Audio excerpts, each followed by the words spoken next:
Okay. तो आज आपका 7वां दिन है। तो सबसे पहला आज का एजेंडा है। सबसे पहला आपका कल के सिलेबस का टेस्ट होगा। फिर हम लोग आज का टॉपिक लिखेंगे। ठीक है। तो ये आज का एजेंडा है। फिर हम लोग अभी टेस्ट स्टार्ट करते हैं। Best of luck.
तो टेस्ट स्टार्ट करते हैं। सबसे पहला क्वेश्चन, अगर लाइटिंग स्पार्किंग हो रहा है तो अपने को क्या करना चाहिए। लाइटिंग स्पार्किंग अगर हो रहा है तो अपने को क्या करना चाहिए।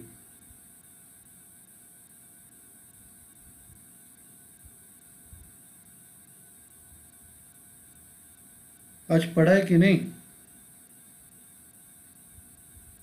स्पार्किंग हो रहा है, फ्लिकरिंग हो रहा है तो क्या करना चाहिए।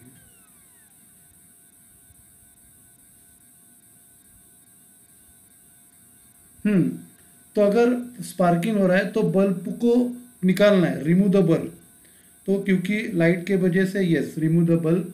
फिर उसके बाद क्या है, टॉयलेट के लाइट्स और एग्जॉस्ट फैन तो जब गरज पड़ेगी तो ही निकाल अपने को चालू रखना है, वरना ऑफ रखना है। फिर एफएम टेक्नीशियन को अपने को बताना है कि उसके ऊपर डेट डाले, जिस दिन वो रिप्लेस किया रहेगा उसका डेट उसके ऊपर होना चाहिए। फिर आपको end of the day identify करना है कौन से लाइट को स्विच ऑफ करना है, वो आपको पता होना चाहिए। और साइनेज लाइट आपको ऑफ करना है। साइन की जो लाइट है, जो बैनर्स की लाइट है, उनको आपको ऑफ करना है। फिर लाइटिंग के डोंट्स बताओ। लाइटिंग के डोंट्स।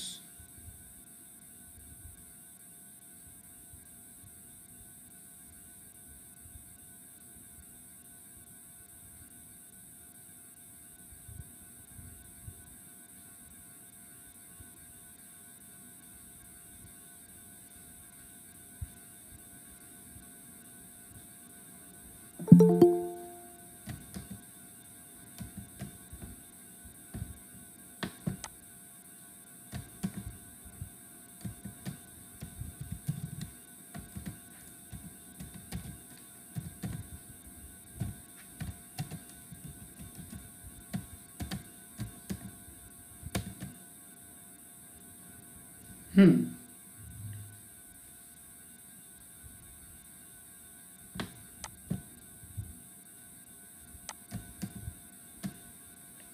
तो लाइटिंग के डोल्ट में आपको सभी लाइट स्विच ऑफ नहीं करने हैं। फॉर एग्जांपल सीसीटीवी के लाइट आपको स्विच ऑफ नहीं करने हैं, तो आपको कंफर्म करना है, एसएलपी एसएलपी टीम से कंफर्म करना है कौन से लाइट ऑफ करने हैं, तो उनको पूछ के लाइट ऑफ करने हैं। फिर आपको मिनिएचर सर्किट ब्रेकर्स को स्विच ऑफ नहीं करना है, तो उसके बजाय आपको डिस्ट्रीब्यूशन बॉक्स से स्विच ऑफ करना है। ठीक है, तो उसके बाद वाटर प्यूरिफायर के डूज बताओ, वाटर प्यूरिफायर के डूज बताओ।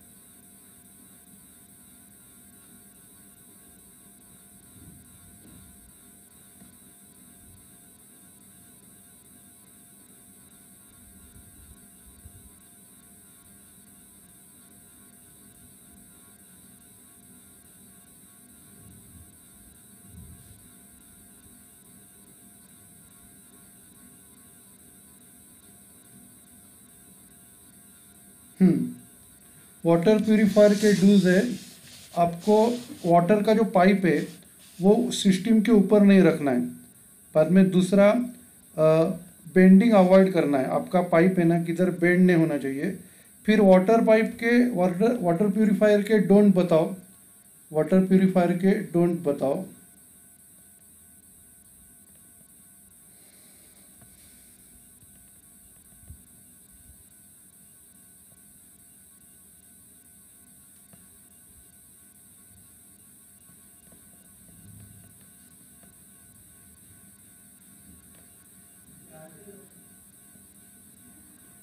वाटर प्यूरिफायर के डोंट्स में आपको ये प्यूरिफाइड जो पानी रहता है वो वॉशिंग या हाथ धोने के काम में नहीं लाना है।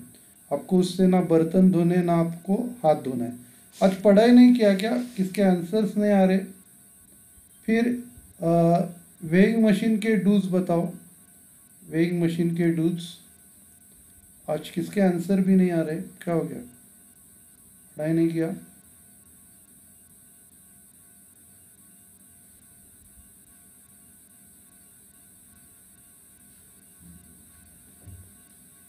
वेइंग मशीन के डूज बताओ।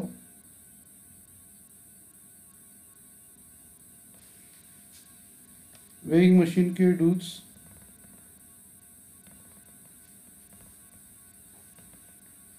वेइंग मशीन को आपको फ्लैट सरफेस पे रखना है, बाद में मशीन ड्राई एनवायरनमेंट में होना चाहिए। फिर आपको कुछ भी आप डाल रहे हो वेट, तो उसको सॉफ्टली डालना है।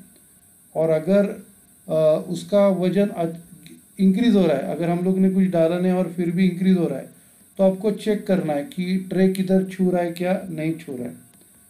आवाज़ आ रही है ना मेरी? किसके आंसर्स नहीं आ रहे? आवाज़ आ रही है ना? चैट बॉक्स पे लिखो।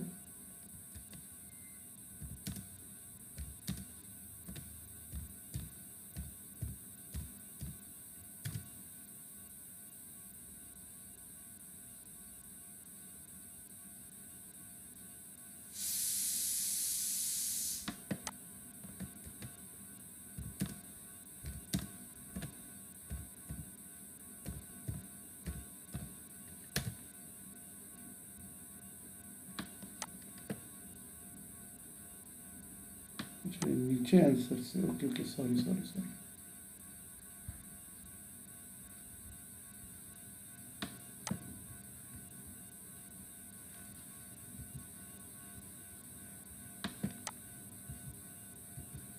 ये आ रहे हैं आपके, वो भी थोड़ा ऊपर था। ओके,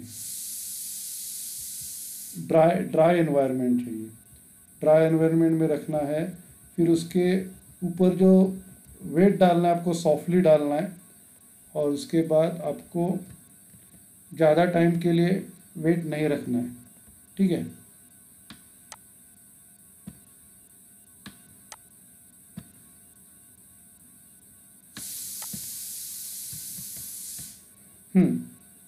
ओके, तो अगर वेट ऑटोमेटिकली इंक्रीज होता रहेगा तो आपको क्या करना है, चेक करना है कि वो किसी को टच नहीं हो रहा है, ठीक है। उसके बाद डोंट बताओ। डोंट में सबसे पहला उसके टीवी या मोबाइल के नज़दीक नहीं रखना है। फिर और क्या डोंट क्या है,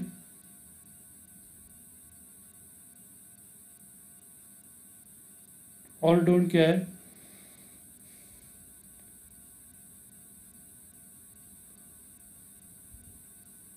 लिमिट के ऊपर उसके ऊपर वजन नहीं डालना है। और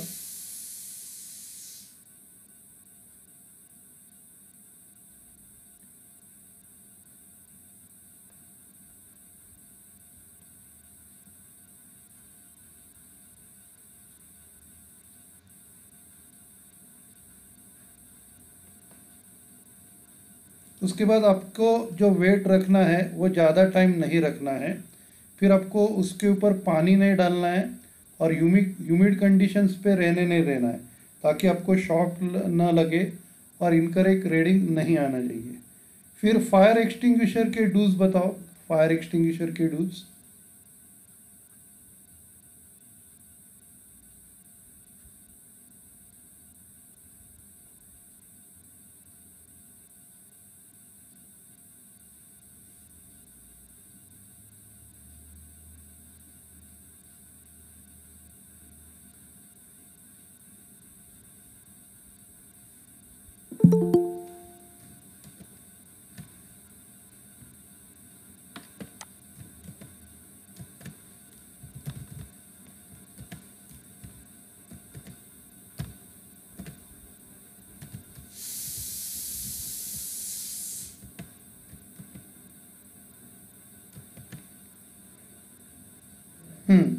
तो मुझे फायर एक्सटिंग्विशर के डूज बताओ।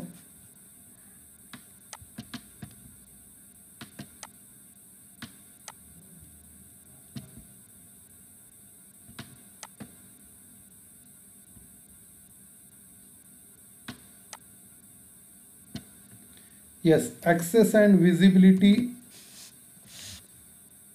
इज नॉट ऑब्स्ट्रैक्टेड, बराबर आपको वो दिखना भी चाहिए और आपको पोंछने को भी जमना चाहिए। बाद में रिफिलिंग और टेस्टिंग के डेट फॉलो करना है, to follow the dates of refilling and testing. बाद में जो इंस्ट्रक्शन लिखा रहता है वो भी उसकी विजिबल होनी चाहिए। बाद में सील इंटैक्ट होना चाहिए। उसके बाद फायर एक्सटिंग्विशर के डोंट्स बताओ। फायर एक्सटिंग्विशर के डोंट्स,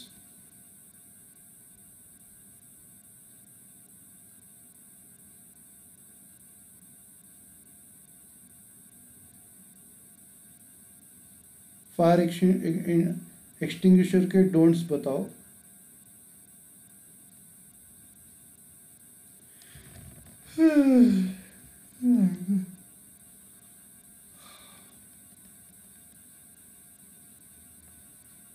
यस, इलेक्ट्रिक पैनल या इक्विपमेंट पे पाउडर नहीं गिरनी चाहिए। ड्राई केमिकल पाउडर उस पे ऊपर गिरनी नहीं चाहिए। बाद में दूसरा है, फायर एक्सटिंग्विशर ट्रॉली पे नहीं रखना है, वो हमेशा दीवार पे इंस्टॉल करना है। उसके बाद डैमेज नहीं करना है फायर एक्सटिंग्विशर को। फिर नो स्टॉक जोन को हाईलाइट कैसे करना है।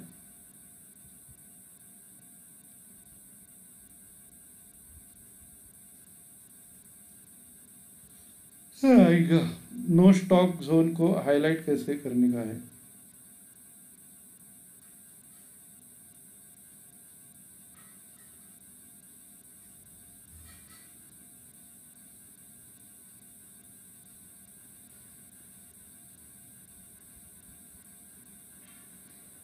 हार्डवेयर शॉप से अपने को क्या करना है, फ्लोरेसेंट स्ट्रिप लाना है।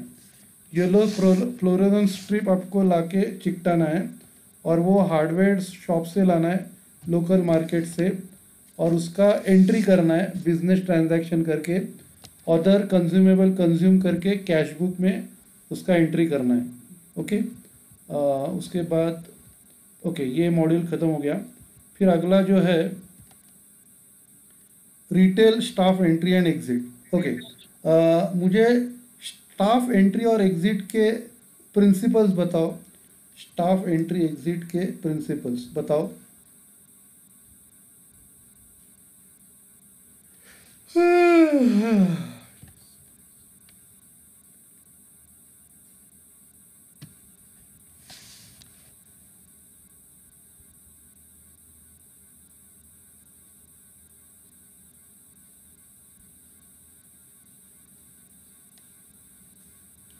क्या है स्टाफ एंट्री और एग्जिट के प्रिंसिपल्स क्या है?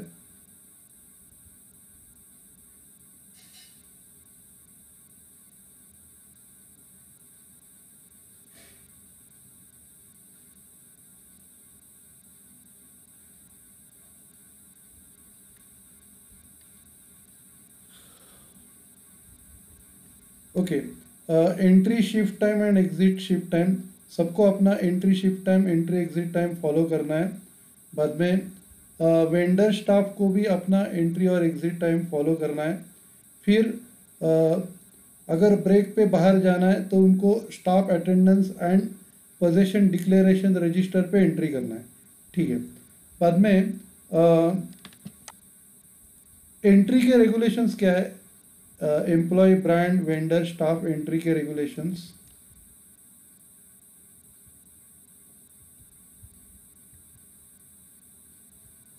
क्या रेगुलेशंस है?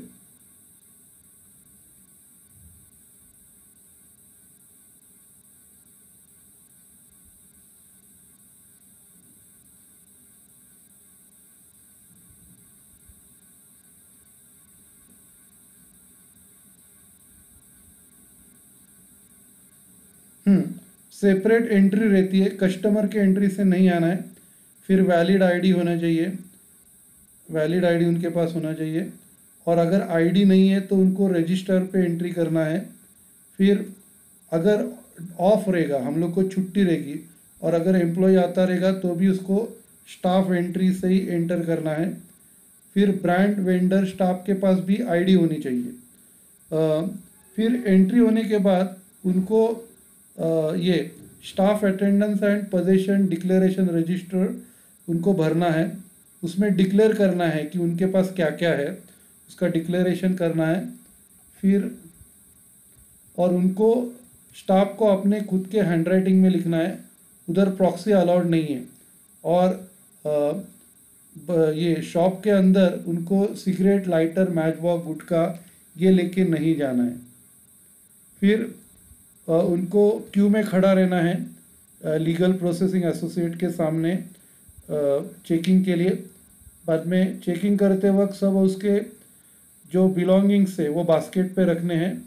और लेडीज़ का जो है, लेडीज़ एलपीए चेक करेंगे, लेडीज़ के हैंडबैग। उसके बाद चेकिंग होने के बाद अगर कोई मिसबिहेव करता है तो उसको स्टोर्स मैनेजर या एलपीओ को आपको रिपोर्टिंग करना है। तो ये एंट्री के रूल्स है।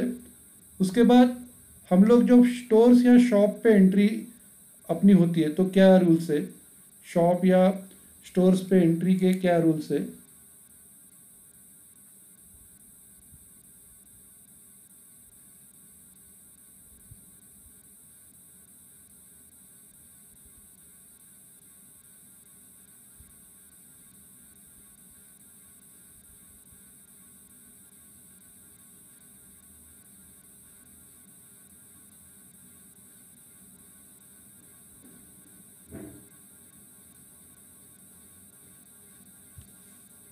यस, फ्रेश होके एंट्री होना है, आपको फ्रेश होना है, बाद में एंट्री करना है। बाद में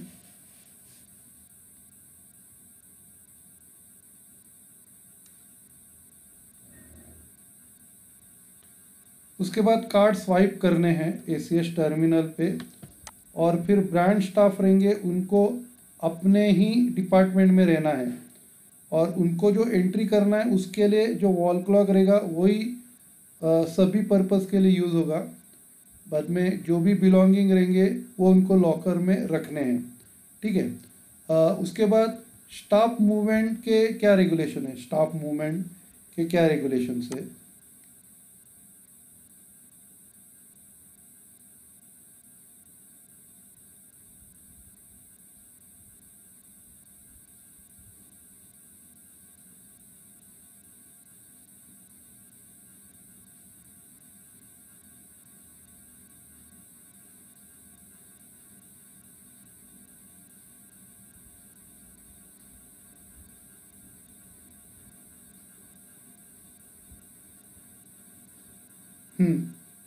अगर उनको ब्रेक पे जाना है तो उनको सबसे पहला रूल है कि उनको कुछ गुड्स लेके अलाउ नहीं करना है।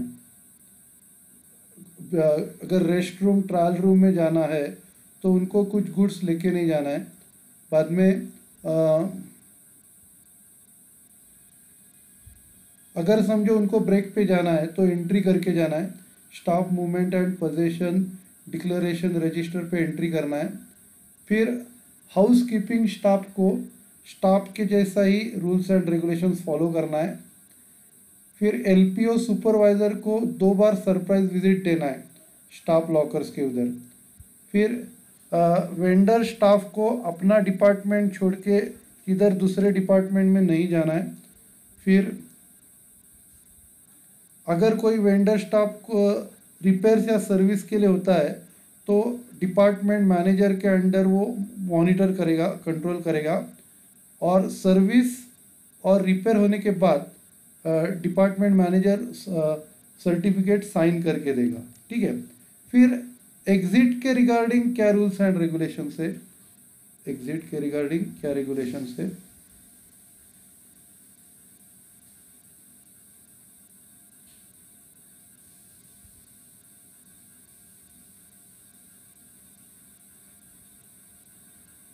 will not move into restroom without any ये goods, without any goods। अभी एग्जिट के रिगार्डिंग सबसे पहला डिक्लेरेशन फ्रिस्किंग, यस, उसको डिक्लेयर करना है क्या क्या उसके पास था। बाद में फ्रिस्किंग मतलब चेकिंग होगा। फिर कैश और पोजेशन उसको दिया जाएगा। अभी इसमें कैसा है, जो एम्प्लॉयज़ है उनका चेकिंग एलपीए लोग करेंगे और एलपीए का चेकिंग एग्जीक्यूटिव जैसे स्टोर्स मैनेजर है, असिस्टेंट स्टोर्स मैनेजर, ये एलपीए का चेकिंग करेंगे। और फिर ये चेकिंग किधर होता है, एक सेपरेट केबिन रहती है उधर होता है।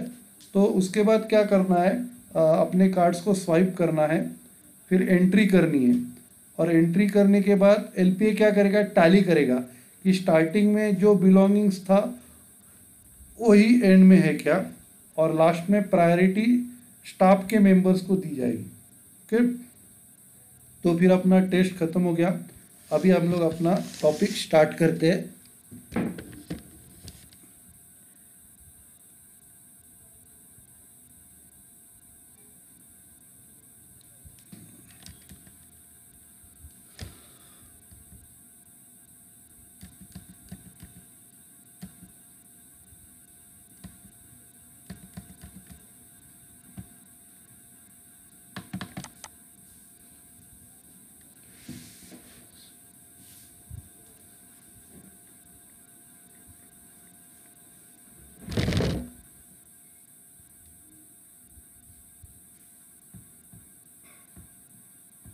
मैं आपको नोट्स भी भेजता हूँ।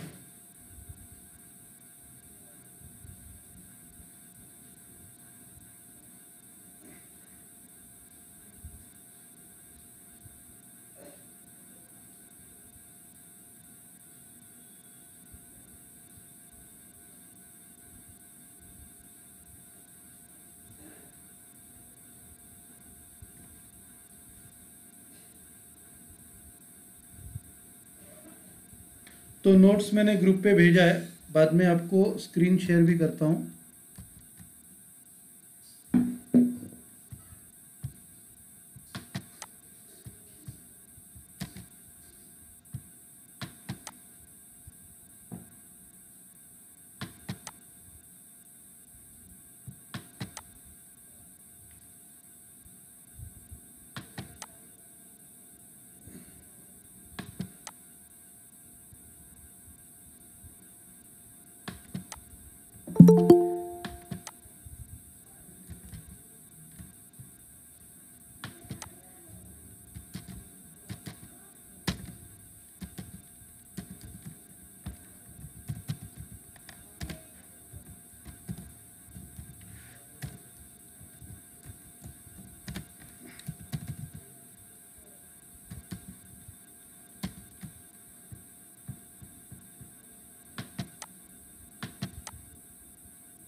ओके, सबको स्क्रीन दिख रहा है?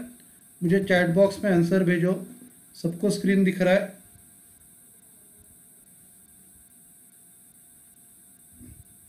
स्क्रीन दिख रहा है सबको? चैट बॉक्स पे आंसर भेजो। ओके, तो हम लोग आज का सेशन स्टार्ट करते हैं। आज का सेशन है विजुअल मर्केंडाइजिंग, मतलब जो डिस्प्ले रहता है उसको बोलते हैं visual merchandising. Visual merchandising is the practice in retail industry of developing floor plans and three-dimensional displays in order to maximize sales। तो विजुअल मर्केंडाइजिंग मतलब क्या रहता है कि ये क्या है कि फ्लोर प्लान डेवलप करने का, थ्री डायमेंशनल डिस्प्ले बनाने का।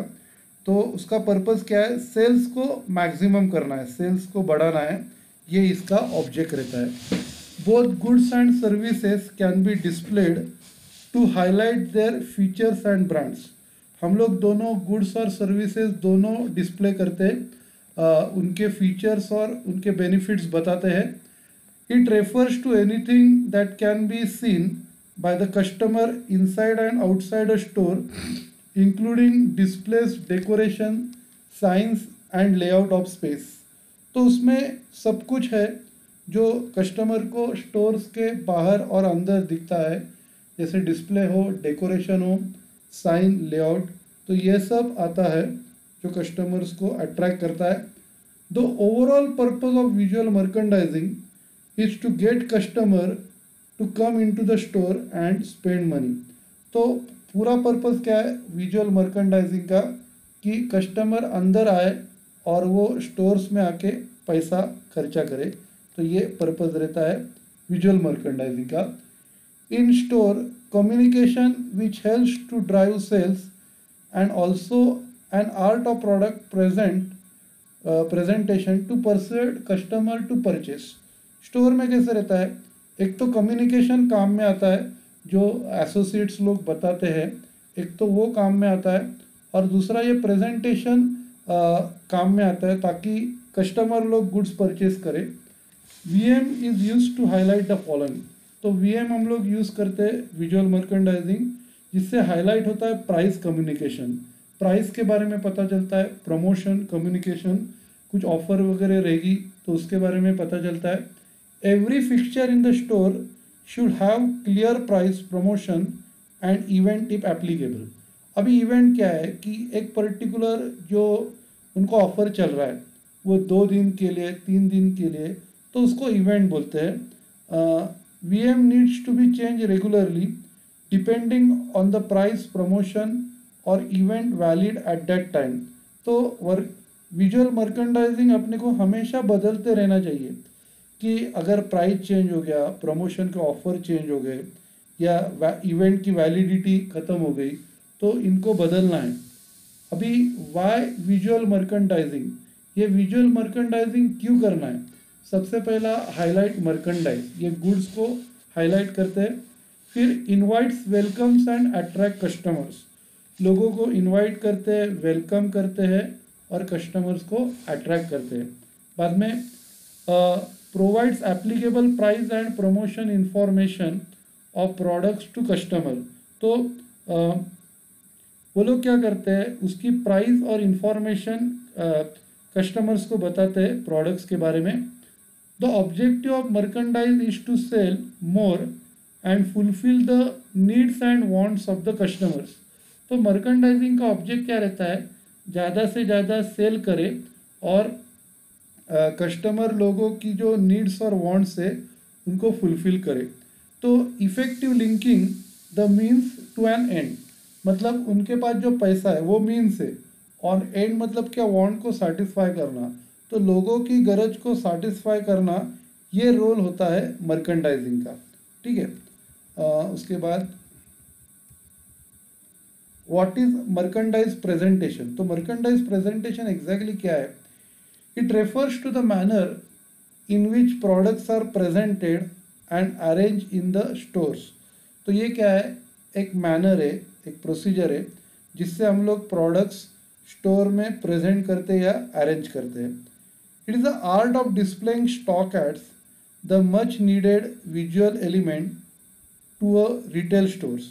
मतलब ये आर्ट है स्टॉक डिस्प्ले करने का, ताकि लोगों को उसका इम्पोर्टेंस समझ में आए। Introduction to stock display. The term retail store is usually associated with a facility displaying a diverse range of products placed neatly in racks and stand।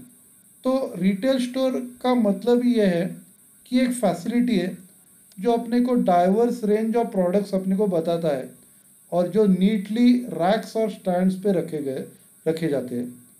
Displaying products neatly and orderly allows retailers to attract customers and improve their accessibility to the stores। तो neatly display करने का object क्या होता है, customers को वो attract करते हैं और उनका आना जाना, मतलब एक्सेसिबिलिटी, उनका आना जाना बढ़ाते हैं। फिर what is stock, Y stock display important. तो स्टॉक डिस्प्ले क्यों इम्पॉर्टेंट है?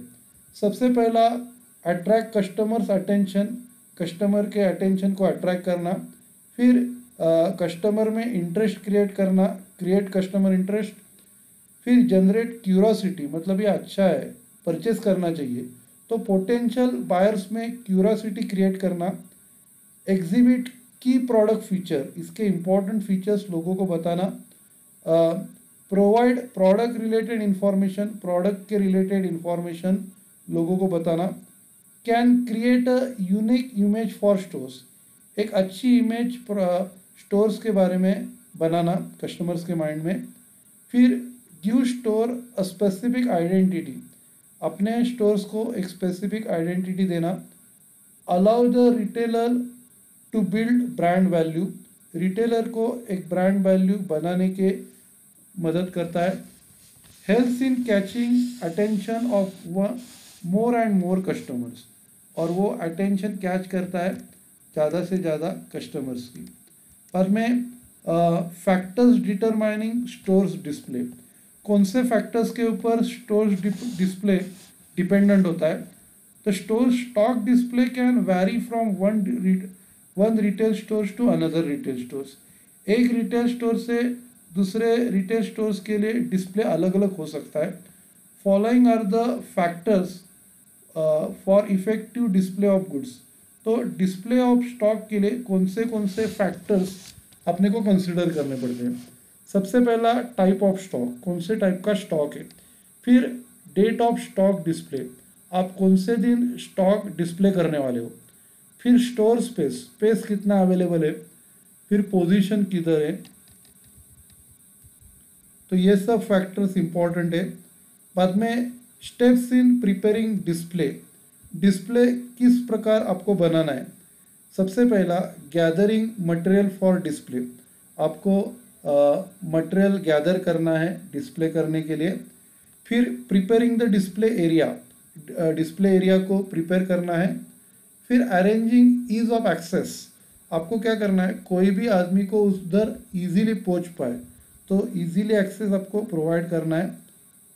Proper grouping and labelling of products, फिर आपको प्रोडक्ट्स को ग्रुप करना है और उसको प्रॉपर लेबलिंग भी करना है।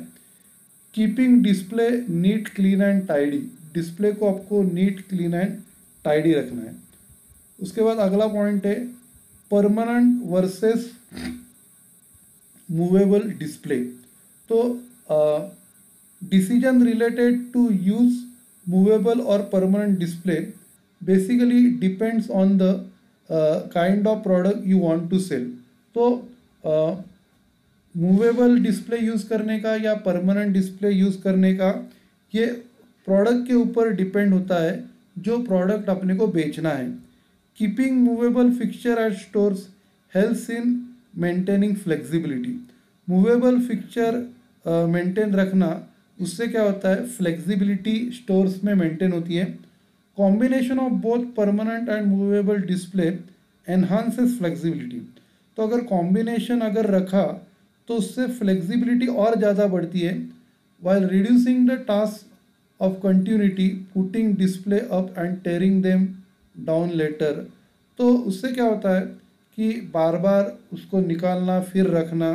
तो जिसके लिए परमानेंट अगर आपको कुछ रखना है तो परमानेंट डिस्प्ले चाहिए, अगर मूवेबल करना है बार बार उसको चेंज करना है डिस्प्ले को तो मूवेबल अच्छा है। फिर नेक्स्ट पॉइंट है स्टोर्स लेआउट। तो स्टोर्स लेआउट क्या है, design of a stores floor and placement of product with in that store. तो ये क्या है, स्टोर्स फ्लोर्स का डिज़ाइन है और किस तरह प्रोडक्ट को स्टोर्स पे रखना है तो उसको क्या बोलेंगे, store layout. Store layout helps to influence a customer's behavior, which mean when done right it's a key strategy to stores prosperity। तो ये क्या है कि स्टोर लेआउट ऐसे होना चाहिए जो कस्टमर के बिहेवियर को चेंज कर पाए। तो जिसका मतलब है डूइंग राइट इट्स अ की strategy of a stores prosperity, बराबर काम करना, तो ये एक स्ट्रैटेजी है जिससे स्टोर्स की प्रॉस्पेरिटी बढ़ सकती है।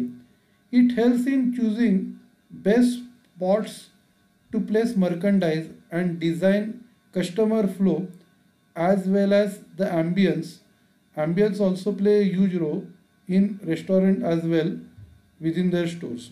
तो हर एक प्रोडक्ट के लिए स्पॉट ढूंढना और उधर मर्केंडाइज रखना जिससे कस्टमर फ्लो आता रहेगा और एक एटमॉस्फेयर भी क्रिएट करना, ये स्टोर लेआउट में होता है।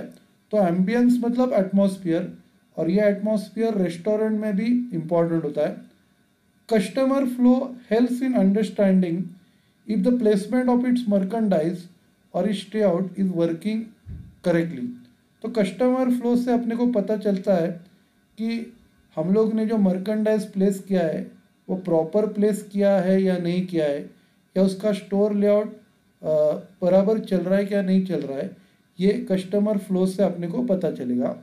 This information helps understanding which are performing well and which need to be improved. तो ये इंफॉर्मेशन से अपने को क्या पता चलता है, कौन से एरिया अच्छा परफॉर्म कर रहे हैं और कौन से एरियाज़ को इम्प्रूवमेंट की गरज है। अभी नेक्स्ट है what is a customer flow. Customer flow मतलब क्या, तो customer flow is the number and pattern of customer coming into और passing through a store. Customer flow का मतलब क्या रहता है कि कितने कस्टमर आ रहे हैं और कौन से टाइप के कस्टमर आ रहे हैं स्टोर्स में, तो उसको क्या बोलेंगे, कस्टमर फ्लो। फिर अंडरस्टैंडिंग कस्टमर फ्लो गिव्स, तो कस्टमर फ्लो अंडरस्टैंड करने से अपने को क्या समझ में आता है, इंफॉर्मेशन ऑफ फ्लो पैटर्न्स, कि कौन से टाइप के कस्टमर आ रहे हैं और कौन से जा रहे हैं। फिर नंबर ऑफ विजिटर्स, कितने लोग विजिट कर रहे हैं अपने स्टोर्स को। फिर areas that are highly visited और नॉट विजिटेड, कौन से एरिया विजिट होते हैं, कौन से एरिया में विजिट नहीं होता, ये अपने को पता चलता है। As well as other type of customer behaviour. फिर और कस्टमर बिहेवियर के अलग अलग टाइप अपने को समझ में आते हैं। फिर एलिमेंट्स ऑफ स्टोर्स लेआउट, तो ये क्या है, स्टोर्स एंट्रेंस और सेल्स फ्लोर। आपको किधर किधर लेआउट करना है, एक तो एंट्रेंस पे और दूसरा फ्लोर के ऊपर। फिर back of house, back of house is a single point where goods enter the store. तो बैक ऑफ हाउस में गुड्स एंटर होते हैं स्टोर से। सबसे पहला डिस्ट्रीब्यूशन सेंटर से बैक ऑफ हाउस जाते हैं, बैक ऑफ हाउस से स्टोर्स में आते हैं। Back of house is normally located at the back of the stores. Normally ये स्टोर्स के पीछे होता है। Goods arrive eight receiving bay located at back of house. तो गुड्स किधर आते हैं, रिसीविंग बे पे आते हैं। In fresh goods are also received from customer entry exit point. तो फ्रेश के स्टोर्स में गुड्स कस्टमर एंट्री या एग्जिट पॉइंट से भी आते हैं। अभी दूसरा पॉइंट है रिसीविंग एरिया, मतलब जिधर गुड्स रिसीव होते हैं BOH में, उस एरिया को रिसीविंग एरिया बोलते हैं। लोकेटेड एट BOH, और ये किधर रहता है, BOH पे रहता है, where goods enter stores. It is available as a separate designated area for smart stores. Smart stores के लिए रिसीविंग एरिया एक अलग डेजिग्नेटेड एरिया, एक सेपरेट एरिया है, जिसको हम लोग रिसीविंग एरिया बोलते हैं स्मार्ट स्टोर्स में। फ्रेश के स्टोर्स में इन फ्रंट ऑफ स्टोर्स रहता है, स्टोर्स के सामने रहता है वो रिसीविंग एरिया। फिर staging area, area in BOH where stock is temporarily kept before moving to sales floor और BOH स्टोरेज एरिया। अभी ये क्या है, स्टेजिंग एरिया। ये एरिया में हम लोग स्टॉक को टेम्पररी रखते हैं, मतलब आइदर हम लोग को डिसाइड करना है कि इसको BOH एरिया में लेके जाना है या सेल्स फ्लोर पे लेके जाना है। तो टेम्पररी अगर स्टॉक जिस एरिया में रखते हैं, टेम्पररी स्टॉक, उस एरिया को हम लोग बोलते हैं स्टेजिंग एरिया। उसके बाद what is window display. Window display क्या है, तो display window is a window in a shop displaying items for sale. तो ये जो है, ये आपको आइटम्स सेल करने के लिए दिखाए जाते हैं या अट्रैक्ट करने के लिए, कस्टमर्स को अट्रैक्ट करने के लिए दिखाए जाते हैं। Usually the term refers to larger window in front facade of the shop. Actually window display ये टर्म है ना, ये जो फ्रंट में हम लोग विंडो रखते हैं लोगों को अट्रैक्ट करने के लिए, उसको ये मोस्ट प्रोबेबली विंडो डिस्प्ले कहा जाता है। Displaying merchandise in a store window is known as window dressing. Window में प्रोडक्ट्स को स्टोर करना या डिस्प्ले लगाना, उसको बोलते हैं window dressing, which is also use to describe the item displayed themselves. तो उससे क्या रहता है, उसके फीचर्स भी रहते हैं, तो आइटम्स अपने बारे में जानकारी भी बताते हैं। Why window display, window display क्यों होना चाहिए। सबसे पहला, कैचिंग कस्टमर्स अटेंशन, कस्टमर के अटेंशन को कैच करना।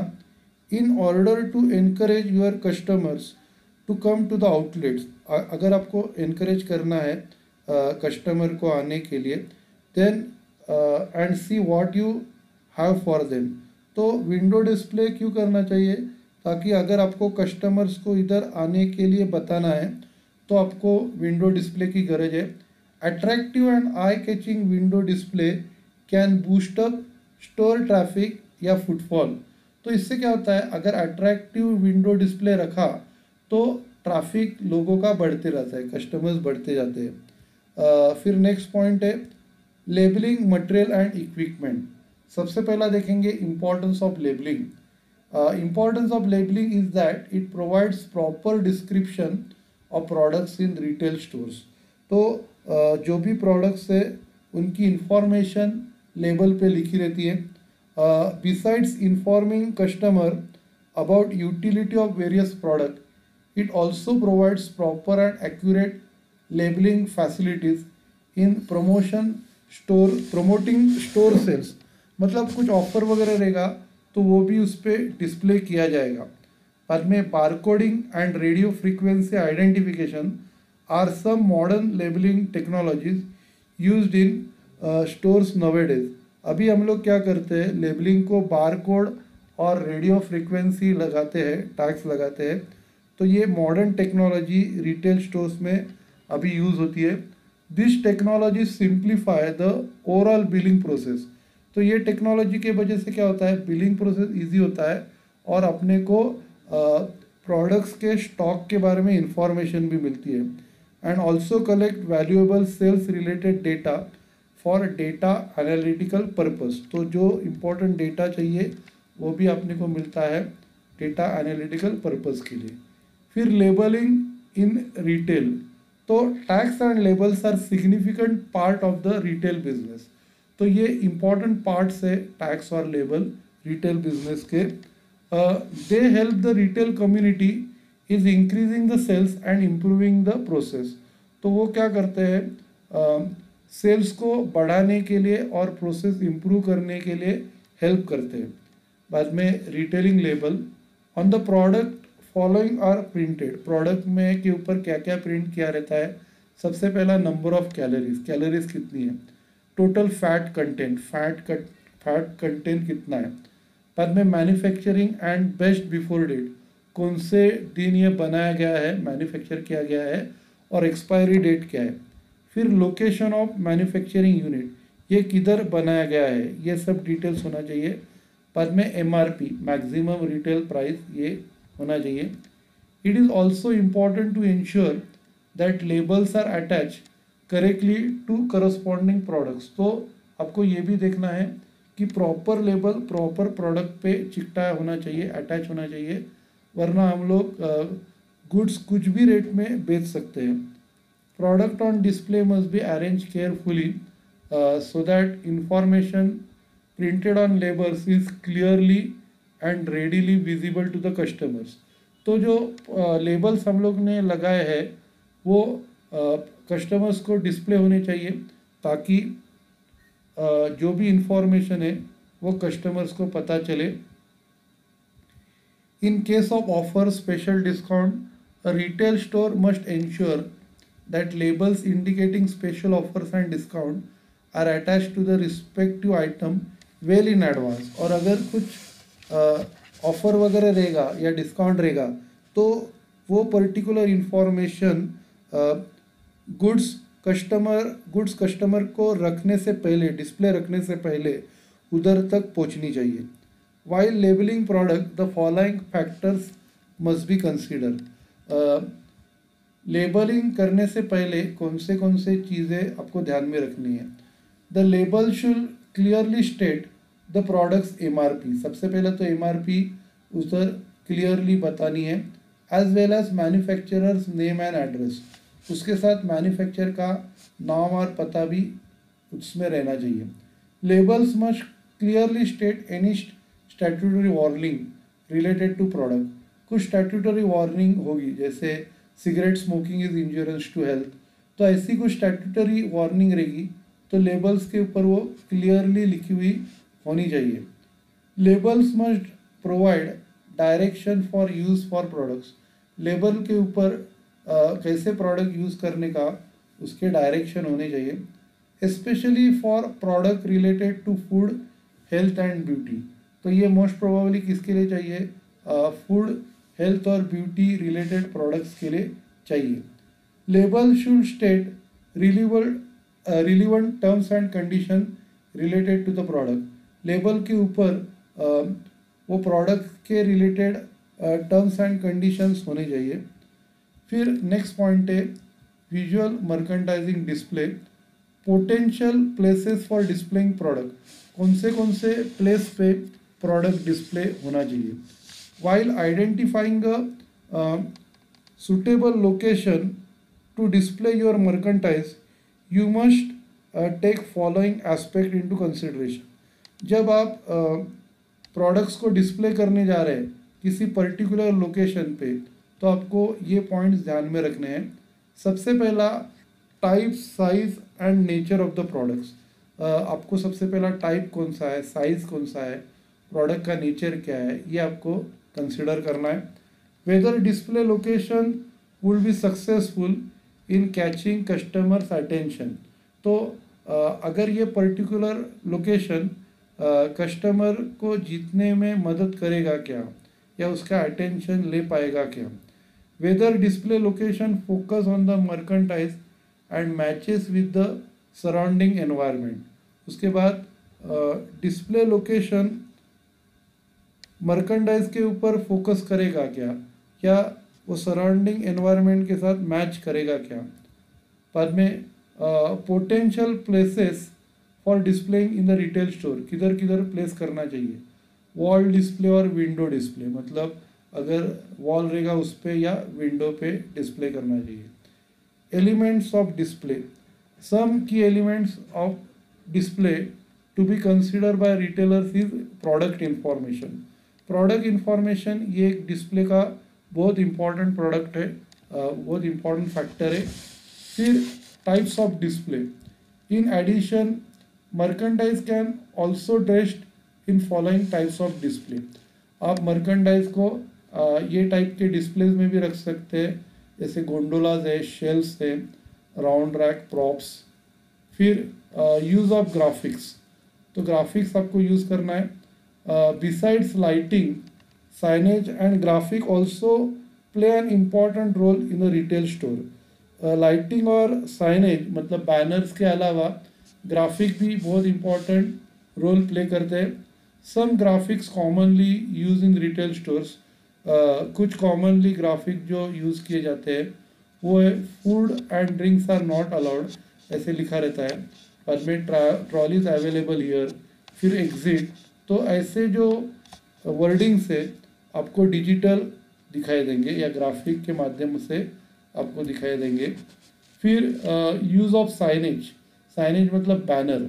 तो साइनेज इंक्लूड्स वर्ड्स और letters that convey a specific message to a customer. तो साइनेज में वर्ड्स या लेटर्स रहते हैं जो स्पेसिफिक मैसेज कस्टमर लोगों को बताता है। Different type of signage use in retail stores include the following. Promotional signage, तो एक एग्जाम्पल है साइनेज का, वो है प्रमोशनल साइनेज। बाद में visual effects to props, pictures, prototypes and design. अभी प्रॉप्स मतलब स्टैचू है, पिक्चर्स तो आपको मालूम है, प्रोटोटाइप्स मतलब मॉडल और dressing. Visual effects in retail stores can be enhanced by using various elements such as props, prototypes, models, fixtures and many models. Prototypes are the models that allow customer to visualize how a product would look after purchase. तो prototypes क्या है, ये एक models है जो customers को visualise करता है कि पर्टिकुलर प्रोडक्ट कैसे दिखेगा परचेज करने के बाद। ड्रेसिंग इंक्लूड्स मैनेक्यून्स, मैनेक्यून्स मतलब उसमें स्टैचू रहते हैं। बर्स्ट एंड हैंगर, जिसमें बर्स्ट मतलब जिसमें ज्वेलरी लटकाई जाती है, या हैंगर जिसमें एपरल्स मतलब कपड़े लटकाए जाते हैं। फिर fixtures include shelf, rack and stand. Fixture में शेल्फ, रैक एंड स्टैंड आते हैं जो प्रोडक्ट को डिस्प्ले करते हैं, जैसे शूज़, बैग्स एंड वॉचेस हम लोग रैक पे रखते हैं। फिर creative visual effects through props, fixture, prototypes and dressing. तो ये तो हम लोग ने पढ़ा है, ड्रेसिंग, फिक्चर, प्रॉप्स और प्रोटोटाइप्स। फिर element of events, VM. Events क्या होते हैं, what is an event.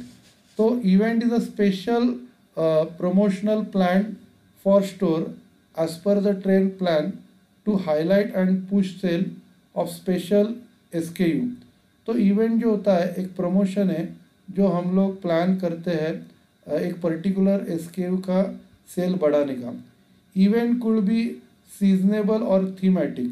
Event जो है ये सीजनल हो सकता है या किसी थीम पे बेस हो सकता है।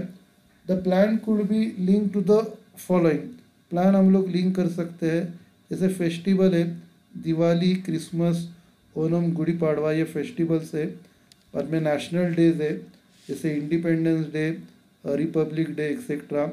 फिर special day, mother's day, valentine day etcetera. फिर थीमेटिक है, बैक टू स्कूल, कुछ थीम अभी जैसे कोरोना चल रहा है वैसे थीम भी यूज़ कर सकते हैं। फिर illustration event, VM implementation docket, जैसे अभी स्पेशल सेल लगा रहे, फॉर एग्जांपल बाहुबली सेल करके, तो ये क्या है, ये डॉकेट है। फिर promotion at stores, what is a promotion? It is a marketing element which leads to better sale for any particular article under promotion. तो कुछ भी एक्टिविटी जिससे सेल्स बढ़ रहा है उसको बोलते हैं promotion. It is an offer to customer which allows them to get a product below MRP। तो एक ऑफर है जो कस्टमर को दे रहे जिसमें कस्टमर को गुड्स बिलो MRP हम लोग बेचेंगे।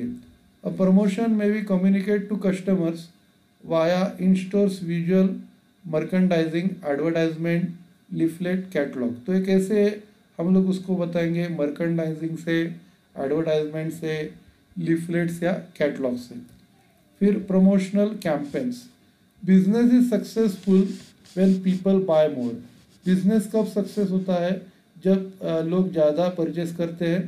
कस्टमर्स मेक परचेस फ्रीक्वेंटली और इन ग्रेटर वॉल्यूम। कस्टमर लोग ज़्यादा परचेस करते हैं फ्रीक्वेंटली और वो ज़्यादा वॉल्यूम परचेस करते हैं, तो बिजनेस सक्सेसफुल होता है।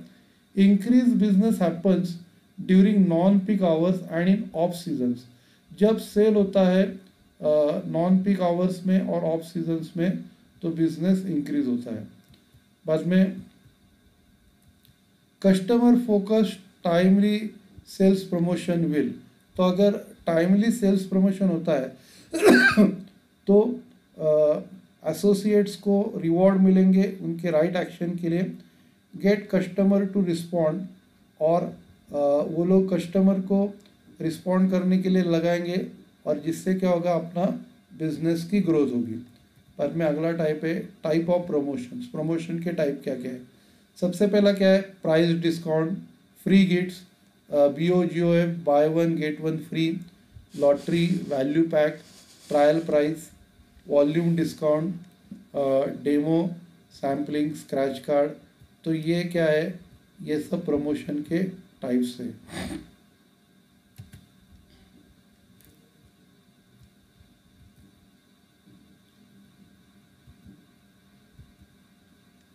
स्क्रैच कार्ड और coupon. What good look like, good कैसे दिखता है? सबसे पहला क्लियरली मार्क, मतलब उसका जो अपीयरेंस है अच्छा होना चाहिए। ईजीली आइडेंटिफाइबल, कौन सा भी प्रोडक्ट ईजीली आइडेंटिफाई करने को जो होना चाहिए, यूनिक होना चाहिए। Neatly and tidally place, neat and tidy होना चाहिए। प्रॉपरली ऑर्गेनाइज, उसका जो सेट है वो प्रॉपरली ऑर्गेनाइज होना चाहिए। एडिक्वेटली स्टॉक, जितना लोगों को चाहिए उतना स्टॉक उधर मेंटेन करना है।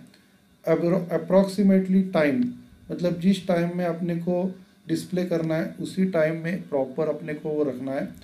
फिर क्लियरली एंड करेक्टली प्राइस्ड, उसके ऊपर प्राइस जो है वो क्लियर होनी चाहिए और करेक्ट होनी चाहिए। सीजनली रिलीवेंट, मतलब सीज़न के अनुसार अपने प्रोडक्ट डिस्प्ले करना है। फिर ये जो पॉइंट है, what is a quarterly marketing calendar. Quarterly marketing calendar क्या है? अ quarterly marketing calendar is a rolling calendar and is made of capturing all buying seasons, occasions, region wise and season wise after discussion with all stakeholder। अब ये क्या है, ये एक rolling calendar है और ये हम लोग बनाते हैं सभी ओकेजन को कैप्चर करने के लिए, रीजन वाइज और सीज़न वाइज, कौन से रीजन में कौन सा सेल करना है और ये कौन से सीज़न में करना है।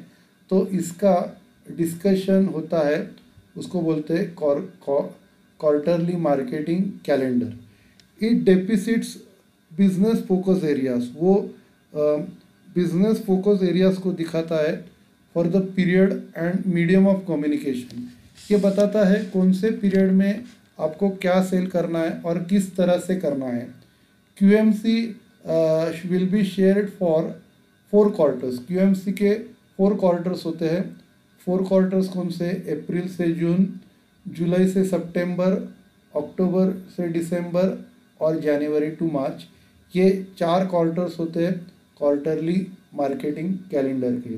मतलब इन शॉर्ट कौन से क्वार्टर में क्या सेल करना है और किधर सेल करना है, यह अपने को क्वार्टरली मार्केटिंग कैलेंडर बताता है। ठीक है, तो अभी ये लेक्चर अपना ख़त्म हो गया। बेसिकली 1 मिनट आप अटेंड, एक बार आपका फ़ोटो ले लेता हूँ, बाद में आप लेफ्ट कीजिए।